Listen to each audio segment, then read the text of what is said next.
Je suis né dans la première partie du dernier siècle du millénaire précédent. Je me suis mis à écrire tard, alors j'écris vite pour rattraper le temps sauvage. J'écris loin aussi pour me rappeler mes beaux voyages, les voyages de la seconde moitié du dernier siècle, etc., etc., etc. C'est la première fois que je fais ce genre d'expérience et je suis en fait allé à la rencontre de personnes qui sont détenues.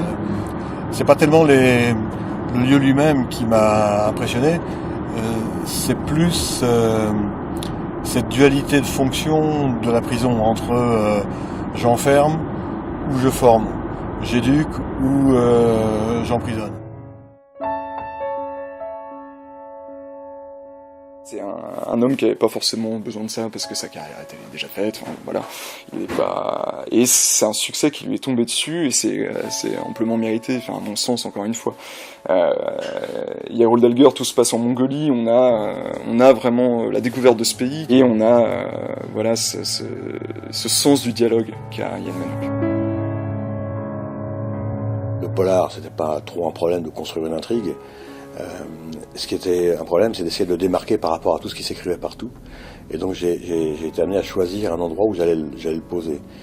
La Mongolie s'est imposée parce que d'abord parce que on était vraiment tombé amoureux de ce pays, on avait un vrai coup de cœur, et ensuite parce que comme c'est un pays qui a une culture chamanique, ça donne à des notions importantes dans le polar, comme la mort, la violence, l'amitié, la vengeance, une approche chamanique qui est légèrement différente de notre approche occidentale.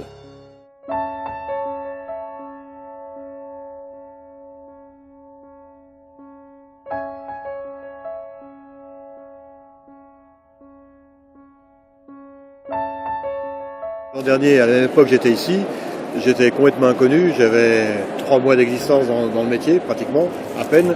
C'est surtout assez émouvant parce que je revois des gens qui m'ont fait confiance en achetant mon bouquin sans me connaître du tout l'an dernier et qui viennent me remercier de l'avoir acheté et me remercier d'avoir écrit le deuxième.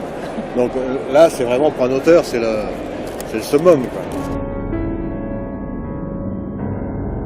C'est vraiment la suite de l'aventure, quoi. C'est le truc auquel je n'aurais jamais pensé l'an dernier, et ça continue, et ça marche bien, et tout le monde est content, et donc moi avec.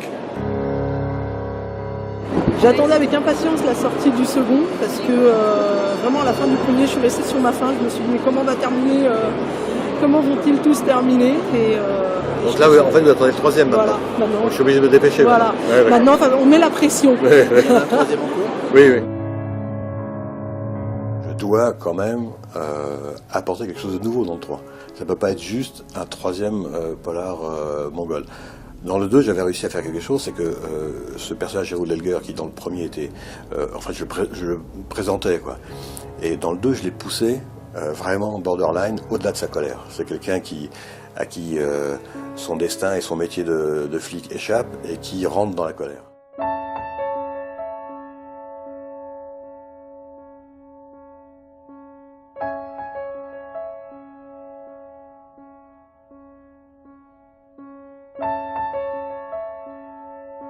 Technique que en tous les cas, dans mes bouquins, c'est pas une technique puisque j'en ai écrit 2, donc il n'y a pas...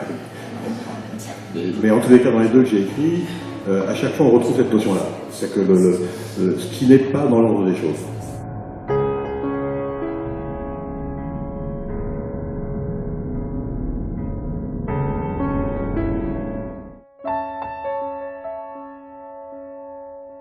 Il y a 1 an, j'étais ici, au Quai du Polar, pour mon premier bouquin qui était sorti depuis quelques mois à peine, et je reçois le prix du Quai du Polar, qui est le prix principal, le plus réputé pour le polar.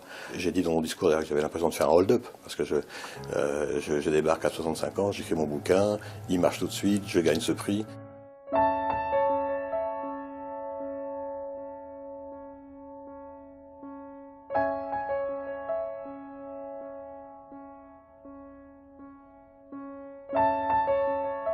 Je suis arrivé pour la délibération, je crois que nous étions 14 de mémoire, et pratiquement répartis une petite majorité de femmes et une petite minorité d'hommes, mais pas grand-chose. Curieusement, toutes les femmes du jury, sans exception, sont intervenues en y voyant une magnifique histoire d'amour contrarié.